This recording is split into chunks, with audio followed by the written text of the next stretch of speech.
ഏവർക്കും ടീച്ചർ അക്കാദമിയുടെ പുതിയൊരു വീഡിയോയിലേക്ക് സ്വാഗതം. DLEDുമായി ബന്ധപ്പെട്ട് 5ലേറെ വീഡിയോകൾ നമ്മുടെ ചാനലിൽ ഓൾറെഡി അപ്ലോഡ് ചെയ്തിട്ടുണ്ട്. DLEDുമായി ബന്ധപ്പെട്ട് കൂടുതൽ വിവരങ്ങൾ അറിയാൻ ആഗ്രഹിക്കുന്നവർ ആ വീഡിയോസ് ഒന്ന് കാണുക. DLEDുമായി ബന്ധപ്പെട്ട എല്ലാ വിവരങ്ങളും വിദ്യാഭ്യാസ വാർത്തകളും കൃത്യമായി നിങ്ങൾക്ക് ലഭിക്കുവാൻ വേണ്ടി ഈ ചാനൽ ഒന്ന് സബ്സ്ക്രൈബ് ചെയ്ത് വെക്കുക. നമ്മൾ ഓൾറെഡി മലപ്പുറം, കോഴിക്കോട് ജില്ലകളിലെ ആകെ സീറ്റുകളുടെ എണ്ണവുമായി ബന്ധപ്പെട്ട് ഒരു വീഡിയോ ചെയ്തിരുന്നു. അന്ന് കൂടുതൽ കുട്ടികൾ ചോദിച്ച പാലക്കാട്, കണ്ണൂർ, എറണാകുളം ജില്ലകളുടെ ആകെ സീറ്റുകളുടെ എണ്ണം, കഴിഞ്ഞ വർഷം എത്ര പേർക്കാണ് അഡ്മിഷൻ ലഭിച്ചത്, ഈ വർഷം ആകെ എത്ര അപേക്ഷകരുണ്ട് തുടങ്ങിയ കാര്യങ്ങളാണ് നാം ഈ വീഡിയോയിൽ പരിശോധിക്കുന്നത്. Once again welcome back to teacher academy. നമ്മൾ ആദ്യഘട്ടത്തിൽ ചർച്ച ചെയ്യുന്നത് കണ്ണൂർ ജില്ലയിലെ ആകെ സീറ്റുകൾ, അപേക്ഷകരുടെ എണ്ണം, കഴിഞ്ഞ വർഷം എത്ര പേര് അപേക്ഷ അയച്ചിട്ടുണ്ട്, ഈ വർഷം അതിൽ നിന്ന് കുറയുകയാണോ അല്ലെങ്കിൽ കൂടുകയാണോ ചെയ്തത്, ഈ വർഷം ആകെ എത്ര അപേക്ഷകരുണ്ട്, കഴിഞ്ഞ വർഷം അപേക്ഷ കൊടുത്തവരിൽ എത്ര പേരെയാണ് സെലക്ട് ചെയ്തത്, വെയിറ്റിംഗ് ലിസ്റ്റിൽ എത്ര പേര് ഉൾപ്പെട്ടിട്ടുണ്ട്, ഏത് ദിവസമാണ് ഇന്റർവ്യൂ നടന്നത് തുടങ്ങിയ കാര്യങ്ങളാണ് ഈ വീഡിയോയിൽ നമ്മൾ വിശദമായിട്ട് ആദ്യ ഘട്ടത്തിൽ ചർച്ച ചെയ്യുന്നത്. കണ്ണൂർ ജില്ലയിലാകെ 5 ഗവൺമെന്റ് കോളേജുകളാണുള്ളത്. അതിനകത്ത് ഒരു എയ്ഡഡ് മൈനോറിറ്റി കോളേജാണ്. അതുകൊണ്ട് അതിനെ നമുക്ക് മാറ്റി നടത്താം. അവിടെ 40 സീറ്റുകളുണ്ട്. അതിനകത്ത് ഇന്റർവ്യൂവും കാര്യങ്ങളൊക്കെ നടത്തി കോളേജ് തന്നെയാണ് അവിടെ റാങ്ക് ലിസ്റ്റ് പബ്ലിഷ് ചെയ്യുന്നത്. അതുകൊണ്ട് ബാക്കി 4 കോളേജുകളുടെ കാര്യമാണ് നമ്മളിവിടെ പറയുന്നത്. കണ്ണൂർ ജില്ലയിൽ ഗവൺമെന്റ് TTI മെന്ന് അവിടെ 25 സീറ്റാണുള്ളത്. ഗവൺമെന്റ് TTI വുമൺ അവിടെയും 25 സീറ്റാണുള്ളത്. ഡയറ്റ് പാലയാട് അവിടെ 40 സീറ്റുണ്ട്. പിന്നെ വരുന്നത് ഗവൺമെന്റ് TTI മാതമംഗലം അവിടെ 22 സീറ്റുകളാണ് ആകെ. അങ്ങനെ നോക്കുന്ന സമയത്ത് ആകെ 4 കോളേജുകളിലുമായി 112 സീറ്റുകളാണ് കണ്ണൂർ ജില്ലയിലാകെ ഗവൺമെന്റ് എയ്ഡഡ് കോളേജുകളിൽ ഉള്ളത്. ഈ സീറ്റുകളിൽ നിന്ന് കുറഞ്ഞ സീറ്റുകൾ സ്പോർട്സ് കോട്ടയിലേക്ക് മാറ്റിവെക്കാറ്. നമ്മൾ പറഞ്ഞു ആകെ 112 സീറ്റാണ് കണ്ണൂർ ജില്ലയിൽ ഗവൺമെന്റ് എയ്ഡഡ് കോളേജുകളിലേക്കുള്ളത്.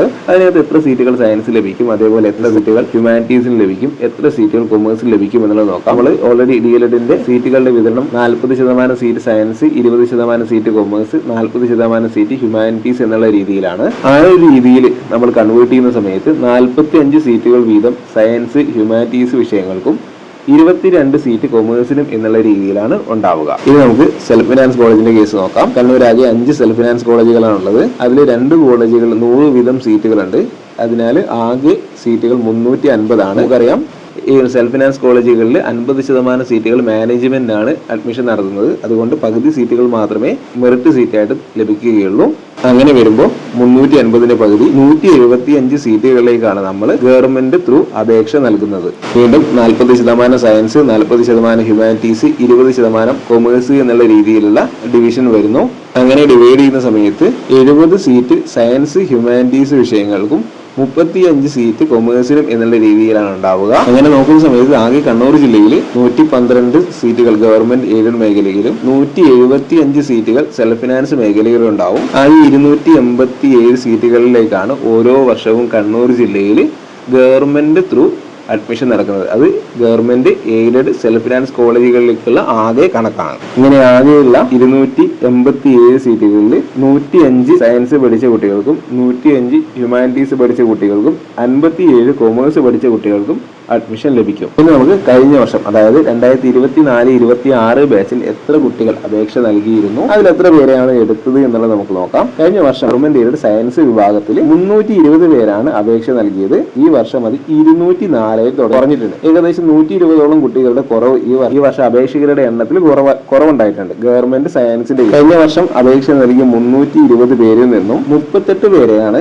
ജനറൽ സീറ്റിലും, 2 പേര് എക്സ് സർവീസ് മാൻ കോട്ടയിലും, 1 ഡിപെൻഡന്റ് ഓഫ് ജവാനും, 2 ഡിഫറൻറ്റ്ലി ആബിൾഡ് കോട്ടയിലും അഡ്മിഷൻ നേടിയിട്ടുണ്ട്. അങ്ങനെ ആകെ 43 സീറ്റുകളാണ് കഴിഞ്ഞ വർഷം ഗവൺമെന്റ് എയ്ഡഡ് കോളേജുകളിലെ സയൻസ് വിഭാഗത്തിൽ ഉണ്ടായിരുന്നത്. അതായത് 320 പേര് അപേക്ഷിച്ചതിൽ നിന്ന് അഡ്മിഷൻ കിട്ടിയത് ആകെ 43 പേർക്കാണ്. കഴിഞ്ഞ വർഷം ഗവൺമെന്റ് എയ്ഡഡ് സയൻസ് വിഭാഗത്തിൽ അപേക്ഷ നൽകിയതിൽ ആകെ അഡ്മിഷൻ കിട്ടിയ 43 പേരിൽ 3 പേര് EWS വിഭാഗത്തിൽപ്പെട്ടവരാണ്. EWS റിസർവേഷൻ പ്രകാരം 3 പേരെയാണ് കണ്ണൂർ ജില്ലയിലെ റാങ്ക് ലിസ്റ്റിൽ ഉൾപ്പെടുത്തിയിട്ടുണ്ടായിരുന്നത്. അതേപോലെ ഏകദേശം 125ഓളം പേരെ വെയിറ്റിംഗ് ലിസ്റ്റിലും കണ്ണൂർ ജില്ലയിൽ ഉൾപ്പെടുത്തിയിട്ടുണ്ടായിരുന്നു. നമ്മൾ അടുത്തായിട്ട് ചർച്ച ചെയ്യുന്നത് ഗവൺമെന്റ് എയ്ഡഡ് കോളേജുകളിൽ അപേക്ഷ നൽകിയ +2 ഹ്യൂമാനിറ്റീസ് പഠിച്ചവരുടെ എണ്ണമാണ്.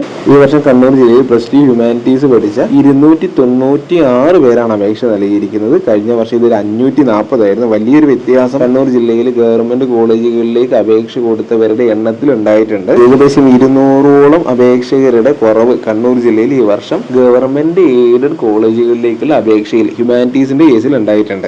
ഈ അപേക്ഷ നൽകിയ 296 പേരിൽ 43 പേർക്കാണ് ഗവൺമെന്റ് എയ്ഡഡ് കോളേജുകളിൽ ഹ്യൂമാനിറ്റീസ് പഠിച്ചവർക്ക് അഡ്മിഷൻ കിട്ടുക. പ്രത്യേകം ശ്രദ്ധിക്കുക, 296 പേര് അപേക്ഷിച്ചതിൽ ആകെ 43 പേർക്ക് അഡ്മിഷൻ ലഭിക്കുള്ളൂ. കഴിഞ്ഞ വർഷത്തെ കേസിൽ 43 പേരിൽ 39 പേർ ജനറൽ സീറ്റിലും 2 പേർ എക്സ് സർവീസ് മാനും 1 ഡിപ്പെൻഡന്റ് ഓഫ് ജവാനും 1 ഡിഫറൻറ്റ്ലി ആബിൾഡ് കാറ്റഗറിയിലും ഉൾപ്പെട്ട ആളായിരുന്നു ഉണ്ടായിരുന്നത്. കഴിഞ്ഞ വർഷത്തെ ഹ്യൂമാനിറ്റീസിന്റെ റാങ്ക് ലിസ്റ്റിനകത്ത് 4 EWS കാറ്റഗറിയിൽപ്പെട്ടവരെ ഉൾപ്പെടുത്തിയിട്ടുണ്ട്.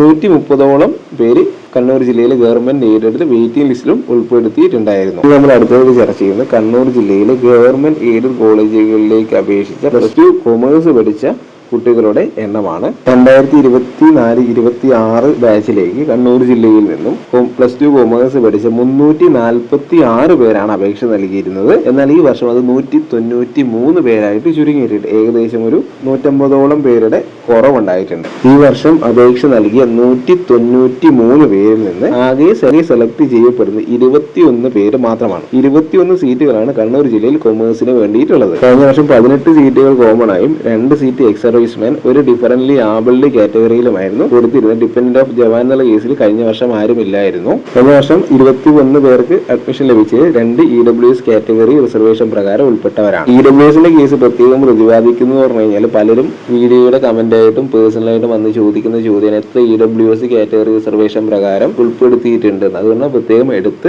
പറയുന്നത്. കണ്ണൂർ ജില്ലയുടെ കേസിൽ കഴിഞ്ഞ വർഷം 100ഓളം പേരെയാണ് കൊമേഴ്സ് വെയിറ്റിംഗ് ലിസ്റ്റിൽ ഉൾപ്പെടുത്തിയിരുന്നത്. ഇപ്പോൾ പറഞ്ഞ കാര്യങ്ങൾ ഏകദേശം ഓവറോൾ പിക്ചർ നിങ്ങൾക്ക് കണ്ണൂർ ജില്ലയുടെ ഗവൺമെന്റ് കോളേജുകളെ പറ്റിയിട്ട് കിട്ടിയിട്ടുണ്ടാവും എന്ന് കരുതുന്നു. എന്തെങ്കിലും സംശയങ്ങൾ ഉണ്ടെങ്കിൽ കമന്റ് ബോക്സിൽ രേഖപ്പെടുത്താൻ മതിയാകും. ഇനി നമുക്ക് കണ്ണൂർ ജില്ലയിലെ സെൽഫ് ഫിനാൻസ് കോളേജുകളുമായിട്ട് ബന്ധപ്പെട്ട കാര്യങ്ങൾ നോക്കാം. കണ്ണൂർ ജില്ലയിലാകെ 5 സെൽഫ് ഫിനാൻസ് കോളേജുകളാണുള്ളത്. കണ്ണൂർ ജില്ലയിലെ ആകെ സീറ്റുകളുടെ എണ്ണം, അതേപോലെ സയൻസിന് എത്ര സീറ്റ്, കൊമേഴ്സിന് എത്ര സീറ്റ്, ഹ്യൂമാനിറ്റീസിന് എത്ര സീറ്റ് എന്നുള്ളത് നമ്മൾ ഓൾറെഡി പറഞ്ഞിട്ടുണ്ട്. ഈ സെൽഫ് ഫിനാൻസ് സയൻസ് വിഭാഗത്തിന്റെ കാര്യം ഡീറ്റെയിൽ ആയിട്ട് നമുക്ക് നോക്കാം. +2 സയൻസ് പഠിച്ച 75 പേർക്കാണ് DLEDന് അഡ്മിഷൻ കിട്ടാറുള്ളത്. EWS റിസർവേഷൻ പ്രകാരം കുറച്ച് സീറ്റുകൾ കണ്ണൂർ ജില്ലയിൽ കൂട്ടിയിട്ടുണ്ട്. ഈ 75 സീറ്റുകളിലേക്ക് കഴിഞ്ഞ വർഷം +2 സയൻസ് പഠിച്ച് 214 പേരാണ് അപേക്ഷ നൽകിയിരുന്നത്. ഇത്തവണ 148 പേരായിട്ട് ചുരുങ്ങി. ഏകദേശം 60ഓളം പേരുടെ കുറവ് അപേക്ഷയിൽ ഉണ്ടായിട്ടുണ്ട്. ഇത്തവണ 148 പേര് അപേക്ഷ അയച്ചവരിൽ നിന്ന് 75 പേർക്കാണ് മെറിറ്റ് സീറ്റിൽ അഡ്മിഷൻ ലഭിക്കുക. കഴിഞ്ഞ വർഷം അഡ്മിഷൻ നേടിയ 75 പേരിൽ 70 ജനറൽ സീറ്റും 1 എക്സ് സർവീസ് മാന് 1 ഡിപ്പെൻഡന്റ് ഓഫ് ജവാന് 3 ഡിഫറൻറ്റ്ലി ആബിൾഡ് എന്ന രീതിയിലായിരുന്നു. ഏകദേശം 200ഓളം പേര് ഉൾപ്പെടുന്ന ഒരു വെയിറ്റിംഗ് ലിസ്റ്റ് ആയിരുന്നു കഴിഞ്ഞ വർഷം കണ്ണൂർ ജില്ലയിൽ സെൽഫ് ഫിനാൻസ് സയൻസിന്റെ കേസിൽ പബ്ലിഷ് ചെയ്തിരുന്നത്. മെയിൻ ലിസ്റ്റിൽ 8 EWS കാറ്റഗറിയിലുള്ളവർ ഉൾപ്പെട്ടിട്ടുണ്ടായിരുന്നു. ഈ വർഷം അപേക്ഷ നൽകിയ മുഴുവൻ പേരും ഒന്നുകില്ലെങ്കിൽ മെയിൻ ലിസ്റ്റിലോ അല്ലെങ്കിൽ വെയിറ്റിംഗ് ലിസ്റ്റിലോ ഉൾപ്പെടാൻ സാധ്യതയുണ്ട്. വെയിറ്റിംഗ് ലിസ്റ്റിൽ ഉൾപ്പെടുന്ന എല്ലാവർക്കും അഡ്മിഷൻ കിട്ടാൻ സാധ്യതയില്ല. എന്നിരുന്നാലും ഈ അപേക്ഷ കൊടുത്ത എല്ലാവരും ഈ വർഷം ഏതെങ്കിലും ഒരു ലിസ്റ്റിനകത്ത് ഉൾപ്പെടാൻ സാധ്യതയുണ്ട്. ഇനി നമുക്ക് കൊമേഴ്സിന്റെ കേസ് നോക്കാം. കൊമേഴ്സിന്റെ കേസിൽ കഴിഞ്ഞ വർഷം 208 പേരായിരുന്നു അപേക്ഷ നൽകിയിരുന്നത്. അത് ഈ വർഷം 120 ചുരുങ്ങിയിട്ടുണ്ട്. ഏകദേശം 80ഓളം പേരുടെ കുറവ് ഈ വർഷം അപേക്ഷയിൽ ഉണ്ടായിട്ടുണ്ട്. കഴിഞ്ഞ വർഷം പ്രവേശനം നേടിയ 38 പേരിൽ 35 പേര് ജനറൽ സീറ്റിലും ഒരാൾ എക്സ് സർവീസ് മാൻ അല്ലെങ്കിൽ ഡിപ്പെൻഡന്റ് ഓഫ് ജവാൻ വിഭാഗത്തിൽ 2 പേര് ഡിഫറൻറ്റ്ലി ആബിൾഡ് കാറ്റഗറിയിലുമാണ് അഡ്മിഷൻ നേടിയത്. 101 പേര് ഉൾപ്പെടുന്ന വെയിറ്റിംഗ് ലിസ്റ്റാണ് കഴിഞ്ഞ വർഷം സെൽഫ് ഫിനാൻസ് കൊമേഴ്സിന്റെ കേസിൽ പബ്ലിഷ് ചെയ്തിട്ടുണ്ടായിരുന്നത്. ഈ വർഷം കൊമേഴ്സിന്റെ കേസിലും അപേക്ഷ നൽകിയ എല്ലാവരും വെയിറ്റിംഗ് ലിസ്റ്റിലോ അല്ലെങ്കിൽ ഷുവർ ലിസ്റ്റിലോ എന്തായാലും ഉൾപ്പെടാൻ സാധ്യതയുണ്ട്. കൊമേഴ്സ് റാങ്ക് ലിസ്റ്റിന്റെ കേസിലെ മെയിൻ ലിസ്റ്റിലെ 4 EWS കാറ്റഗറിയിലുള്ളവർ ഉൾപ്പെട്ടിട്ടുണ്ടായിരുന്നു. സെൽഫ് ഫിനാൻസ് ഹ്യൂമാനിറ്റീസിന്റെ കേസിൽ കഴിഞ്ഞ വർഷം 320 പേരായിരുന്നു അപേക്ഷ അയച്ചിരുന്നത്. എന്നാൽ ഈ വർഷം അത് 195 പേരായിട്ട് കുറഞ്ഞിട്ടുണ്ട്. അതായത് 120ഓളം പേരുടെ അപേക്ഷയിൽ ഈ വർഷം കുറവ് സംഭവിച്ചിട്ടുണ്ട്. അപേക്ഷ നൽകിയ 195 പേരിൽ നിന്നും 76 പേർക്കാണ് അഡ്മിഷൻ ലഭിക്കുക. കഴിഞ്ഞ വർഷം പ്രവേശനം നേടിയ 76 പേരിൽ 70 സീറ്റ് ജനറൽ സീറ്റും 2 X service man plus dependent of X service മാൻ എന്നുള്ള കാറ്റഗറിയിലും 3 ഡിഫറൻറ്റ്ലി ആബിൾഡും 1 ഡിപ്പെൻഡന്റ് ഓഫ് ജവാനും ആയിരുന്നു. 175ഓളം പേര് ഉൾപ്പെടുന്ന ഒരു വെയിറ്റിംഗ് ലിസ്റ്റ് ആയിരുന്നു കഴിഞ്ഞ വർഷം കണ്ണൂർ ജില്ലയിൽ പബ്ലിഷ് ചെയ്തിട്ടുണ്ടായിരുന്നത്. ഹ്യൂമാനിറ്റീസിന്റെ കേസിലും ഈ വർഷം അപേക്ഷ നൽകിയ മുഴുവൻ പേരും ഷുവർ ലിസ്റ്റിലോ അല്ലെങ്കിൽ വെയിറ്റിംഗ് ലിസ്റ്റിലോ ഉൾപ്പെടാൻ സാധ്യതയുണ്ട്. 9 EWS കാറ്റഗറിയിൽ പെട്ടവരാണ് കഴിഞ്ഞ വർഷം മെയിൻ ലിസ്റ്റിൽ ഉണ്ടായത്. മെയിൻ ലിസ്റ്റിലുള്ള കുട്ടികൾ വരാതിരുന്നാൽ മാത്രമേ വെയിറ്റിംഗ് ലിസ്റ്റിലുള്ള കുട്ടികൾക്ക് അഡ്മിഷൻ ലഭിക്കുള്ളൂ. വെയിറ്റിംഗ് ലിസ്റ്റിലുള്ള എത്ര കുട്ടികൾക്ക് അഡ്മിഷൻ ലഭിക്കും എന്നുള്ളത് കൃത്യമായിട്ട് നമുക്കിപ്പോൾ പറയാൻ സാധിക്കില്ല. കണ്ണൂർ ജില്ലയുടെ കേസിൽ ഇത്രയുമാണ് ഡീറ്റെയിൽസ്. എന്തെങ്കിലും സംശയമുള്ളവർ കമന്റ് ബോക്സിൽ ചോദിച്ചു കഴിഞ്ഞാൽ കൃത്യമായിട്ട് മറുപടി നൽകുന്നതാണ്.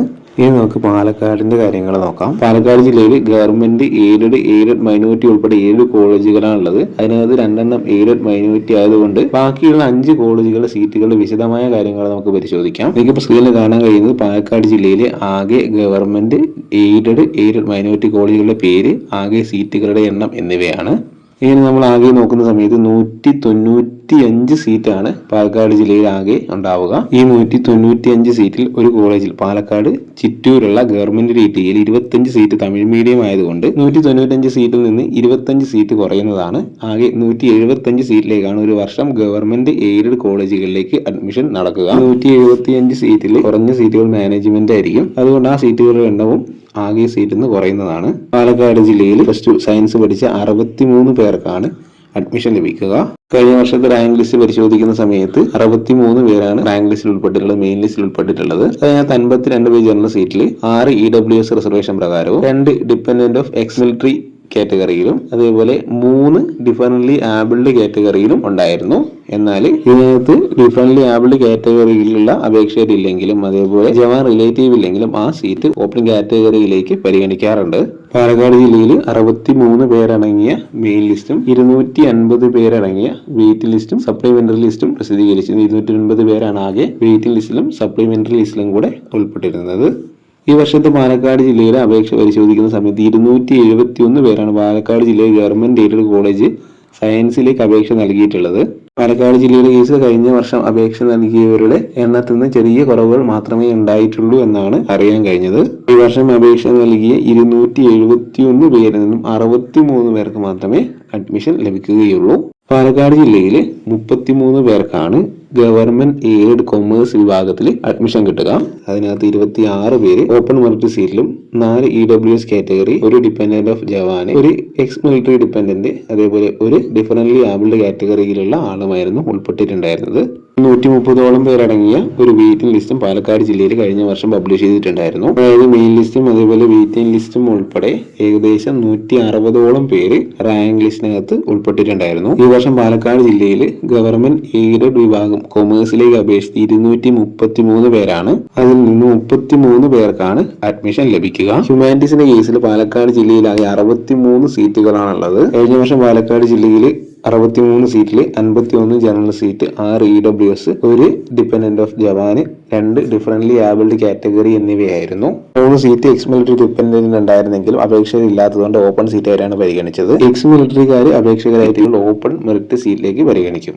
63 പേരടങ്ങിയ മെയിൻ ലിസ്റ്റും 230ഓളം പേരടങ്ങിയ വെയിറ്റിംഗ് ലിസ്റ്റും സപ്ലിമെന്ററി ലിസ്റ്റും പാലക്കാട് ജില്ലയിൽ പ്രസിദ്ധീകരിച്ചിട്ടുണ്ടായിരുന്നു. പാലക്കാട് ജില്ലയിൽ ഈ വർഷം ഗവൺമെന്റ് എയ്ഡഡ് ഹ്യൂമാനിറ്റീസ് വിഭാഗത്തിലേക്ക് 430 അപേക്ഷകളാണ് ലഭിച്ചിരിക്കുന്നത്. അതിൽ നിന്നും 63 പേർക്കാണ് അഡ്മിഷൻ ലഭിക്കുക. 230ഓളം പേര് ഈ വർഷവും വെയിറ്റിംഗ് ലിസ്റ്റിൽ ഉണ്ടാവുമെന്ന് പ്രതീക്ഷിക്കുന്നു. പാലക്കാട് ജില്ലയുടെ ഹ്യൂമാനിറ്റീസിന്റെ കേസിൽ മുഴുവൻ പേരും മെയിൻ ലിസ്റ്റിലോ അല്ലെങ്കിൽ വെയിറ്റിംഗ് ലിസ്റ്റിലോ ഉൾപ്പെടാനുള്ള സാധ്യതയില്ല. കാരണം അപേക്ഷകർ ഈ വർഷം ഹ്യൂമാനിറ്റീസിന്റെ കേസിൽ കൂടുതലാണ്. ഇനി നമുക്ക് പാലക്കാട് ജില്ലയുടെ സെൽഫ് ഫിനാൻസിന്റെ കേസ് പരിശോധിക്കാം. പാലക്കാട് ജില്ലയിലാകെ 9 സെൽഫ് ഫിനാൻസ് കോളേജുകളാണുള്ളത്. അതിനകത്ത് 4 കോളേജുകൾ 100 വീതം സീറ്റുകൾ വരുന്നുണ്ട്. അങ്ങനെ വരുന്ന സമയത്ത് 650 സീറ്റുകളാണ് പാലക്കാട് ജില്ലയിൽ ആകെയുള്ളത്. എന്നാൽ അതിനകത്ത് 70 സീറ്റുകളോളം തമിഴ് മീഡിയമാണ്. മലയാളം മീഡിയത്തിലേക്ക് അപേക്ഷിക്കുന്നവരെ പരിഗണിക്കുന്നതല്ല. ആ 70 സീറ്റ് നമ്മൾ മാറ്റിവെക്കേണ്ടതായിട്ട് വരും. അങ്ങനെ മാറ്റിവെക്കുന്ന സമയത്ത് ആകെ 580 സീറ്റുകളാണ് പാലക്കാട് ജില്ലയിൽ സെൽഫ് ഫിനാൻസ് കോളേജിൽ മലയാളം മീഡിയത്തിന് വേണ്ടിയിട്ട് ഉണ്ടാവുക. 580 സീറ്റുകളിൽ 50% മാനേജ്മെന്റ് സീറ്റ് ആയതുകൊണ്ട് ബാക്കി 290 സീറ്റുകളാണ് സെൽഫ് ഫിനാൻസ് മെറിറ്റ് സീറ്റിലേക്ക് ഉണ്ടാവുക. തമിഴ് മീഡിയത്തിൽ അപേക്ഷകരില്ലെങ്കിൽ മലയാളം മീഡിയത്തിലേക്ക് പരിഗണിക്കാറുണ്ട്. പക്ഷേ കഴിഞ്ഞ വർഷമൊക്കെ തമിഴ് മീഡിയത്തിലും അപേക്ഷകർ ഉണ്ടായിരുന്നു. ആകെയുള്ള മെറിറ്റ് സീറ്റായ 290 വീണ്ടും നമ്മൾ 40% സയൻസ്, 40% ഹ്യൂമാനിറ്റീസ്, 20% കൊമേഴ്സ് എന്നുള്ള രീതിയിൽ കൺവേർട്ട് ചെയ്യുന്നു. EWS കാറ്റഗറിക്ക് 10% റിസർവേഷൻ ഉള്ളത് കൊണ്ട് ചെറിയ സീറ്റുകളുടെ വ്യത്യാസം, കുറച്ച് സീറ്റുകളുടെ എണ്ണം പാലക്കാട് ജില്ലയിൽ കൂടിയിട്ടുണ്ട്. അങ്ങനെ നോക്കുമ്പോൾ 314ഓളം മെറിറ്റ് സീറ്റുകൾ പാലക്കാട് ജില്ലയിൽ ആകെ വരുന്നുണ്ട്. അങ്ങനെ നോക്കുമ്പോൾ 124 സീറ്റ് സയൻസിന്, 125 സീറ്റ് ഹ്യൂമാനിറ്റീസിന്, 65 സീറ്റ് കൊമേഴ്സിന് എന്നുള്ള രീതിയിലാണ് ഡിവൈഡ് ചെയ്ത് പോകുന്നത്. ഇനി നമുക്ക് സെൽഫ് ഫിനാൻസ് സയൻസിന്റെ കേസ് വിശദമായി നോക്കാം. കഴിഞ്ഞ വർഷം 124 പേരാണ് മെയിൻ ലിസ്റ്റിൽ ഉൾപ്പെട്ടിട്ടുണ്ടായിരുന്നത്. അതിനകത്ത് 106 ഓപ്പൺ സീറ്റും 11 EWS കാറ്റഗറി, ഡിപെൻഡന്റ് ഓഫ് ജവാൻ ഒന്ന് 4 സീറ്റ് ഡിഫറൻറ്റ്ലി ആബിളിനും അതേപോലെ 2 സീറ്റ് എക്സ് മിലിറ്ററി ഡിപെൻഡന്റും ഉണ്ടായിരുന്നെങ്കിലും അതിനകത്ത് അപേക്ഷകരില്ലാത്തതുകൊണ്ട് ഓപ്പൺ സീറ്റ് ആയിട്ടാണ് പരിഗണിച്ചത്. 106 പേര് മെയിൻ ലിസ്റ്റിൽ ഉൾപ്പെട്ടപ്പോൾ 114ഓളം പേര് വെയിറ്റിംഗ് ലിസ്റ്റിൽ ഉൾപ്പെട്ടിട്ടുണ്ടായിരുന്നു. ഈ വർഷം +2 സയൻസ് പഠിച്ച 148 പേരാണ് സെൽഫ് ഫിനാൻസ് വിഭാഗത്തിലേക്ക് അപേക്ഷ കൊടുത്തിട്ടുള്ളത്. ആ 148 പേരിൽ 124ഓളം പേർക്ക് അഡ്മിഷൻ ലഭിക്കും. ജില്ലയിൽ അപേക്ഷ നൽകിയ എല്ലാവരും വെയിറ്റിംഗ് ലിസ്റ്റിലോ അല്ലെങ്കിൽ മെയിൻ ലിസ്റ്റിലോ ഉൾപ്പെടാൻ സാധ്യതയുണ്ട്. ഭാഗ്യമുണ്ടെങ്കിൽ എല്ലാവർക്കും പാലക്കാട് ജില്ലയിലും സാധ്യതയുണ്ട്. പഠിച്ച അപ്ലിക്കൻസുമായിട്ട് ബന്ധപ്പെട്ട കാര്യങ്ങൾ നോക്കാം. 2024-26 ബാച്ചിൽ 65 പേരായിരുന്നു മെയിൻ ലിസ്റ്റിൽ വന്നിട്ടുണ്ടായിരുന്നത്. അതിനകത്ത് 54 പേര് ഓപ്പൺ കാറ്റഗറി, 7 EWS, ഒരു എക്സ് മിലിറ്ററി ഡിപെൻഡന്റ്, ഒരു differently abled എന്നിങ്ങനെയായിരുന്നു. Differently abled 3 seat ഉണ്ടായിരുന്നെങ്കിലും ഒരു അപേക്ഷ മാത്രമാണ് വന്നിട്ടുള്ളത്. അതുകൊണ്ട് ബാക്കി 2 സീറ്റുകൾ ഓപ്പൺ കാറ്റഗറിയിലേക്ക് പരിഗണിച്ചിട്ടുണ്ട്. 65 പേരടങ്ങിയ മെയിൻ ലിസ്റ്റും അതേപോലെ 164 പേരടങ്ങിയ വെയിറ്റിംഗ് ലിസ്റ്റും സപ്ലിമെന്ററി ലിസ്റ്റുമായിരുന്നു പാലക്കാട് ജില്ലയിൽ പ്രസിദ്ധീകരിച്ചിരുന്നത്. ഈ വർഷം പാലക്കാട് ജില്ലയിൽ സെൽഫ് ഫിനാൻസ് കൊമേഴ്സിന്റെ കേസിൽ 120 അപേക്ഷകരാണുള്ളത്. അതിനകത്ത് 65 പേര് മെയിൻ ലിസ്റ്റിൽ ഉൾപ്പെടും. കഴിഞ്ഞ വർഷം 164 പേര് വെയിറ്റിംഗ് ലിസ്റ്റിൽ ഉൾപ്പെട്ടതുകൊണ്ട് ഈ വർഷമുള്ള അപേക്ഷകർ എന്തായാലും മെയിൻ ലിസ്റ്റും അതേപോലെ വെയിറ്റിംഗ് ലിസ്റ്റിൽ ഉൾപ്പെടാൻ സാധ്യതയുണ്ട്. ഓപ്പൺ സീറ്റിന്റെ കാര്യത്തിൽ കഴിഞ്ഞ വർഷത്തേക്കാൾ ചിലപ്പോൾ കുറഞ്ഞ വ്യത്യാസം വരാൻ സാധ്യതയുണ്ട് എല്ലാ കേസിലും. കാരണം എന്ന് പറയുന്നത് അപേക്ഷകരില്ലെങ്കിൽ ഓപ്പൺ സീറ്റ് ആയിട്ടാണ് പരിഗണിക്കുന്നത്. ഈ വർഷം അപേക്ഷകർ ഉണ്ടാവുകയാണെങ്കിൽ അത് റിസർവേഷൻ സീറ്റുകളായിട്ട് തന്നെ തുടരും. ആ എണ്ണം നമ്മുടെ ഓപ്പൺ സീറ്റിൽ നിന്ന് കുറയുന്നതായിരിക്കും. വെയിറ്റിംഗ് ലിസ്റ്റിൽ എത്ര കുട്ടികൾ എടുക്കുമെന്ന് നമുക്ക് കൃത്യമായിട്ട് പറയാൻ പറ്റില്ല. എല്ലാ വർഷവും വെയിറ്റിംഗ് ലിസ്റ്റിൽ നിന്ന് കുട്ടികൾ എടുക്കാറുണ്ട്. മെയിൻ ലിസ്റ്റിൽ നിന്ന് ഒരുപാട് കുട്ടികൾ വരാതിരിക്കാറുണ്ട്. കാരണം എന്ന് പറയുന്നത് മറ്റു കോഴ്സുകളൊക്കെ ഓൾറെഡി ആരംഭിച്ചു. അതുകൊണ്ട് പലരും ആ കോഴ്സ് തന്നെ കണ്ടിന്യൂ ചെയ്യും. അതുകൊണ്ട് തന്നെ വെയിറ്റ് ലിസ്റ്റിലെ പല കുട്ടികൾക്കും അഡ്മിഷൻ ലഭിക്കാറുണ്ട്. ഇത്രയാണ് പാലക്കാട് ജില്ലയുടെ കേസിൽ പറയാനുള്ളത്. എന്തെങ്കിലും സംശയങ്ങൾ ഉണ്ടെങ്കിൽ കമന്റ് ബോക്സിൽ രേഖപ്പെടുത്തി കഴിഞ്ഞാൽ കൃത്യമായിട്ട് മറുപടി നൽകുന്നതാണ്. പാലക്കാട് ജില്ലയിൽ കോമേഴ്സിന്റെ കേസിലാണ് ഇപ്രാവശ്യം കുറച്ച് ടൈറ്റ് ഉള്ളത്. ബാക്കി രണ്ടും കഴിഞ്ഞ വർഷത്തേക്കാൾ ടൈറ്റ് കുറയുകയാണ് ചെയ്തിട്ടുള്ളത്. ഈ വർഷം പാലക്കാട് ജില്ലയിൽ അപേക്ഷ നൽകിയതിൽ ഭൂരിപക്ഷം പേർക്കും അഡ്മിഷൻ കിട്ടാൻ സാധ്യത, കുറഞ്ഞ ആളുകൾക്ക് മാത്രമേ അഡ്മിഷൻ കിട്ടാതിരിക്കാനുള്ള സാധ്യതയുള്ളൂ.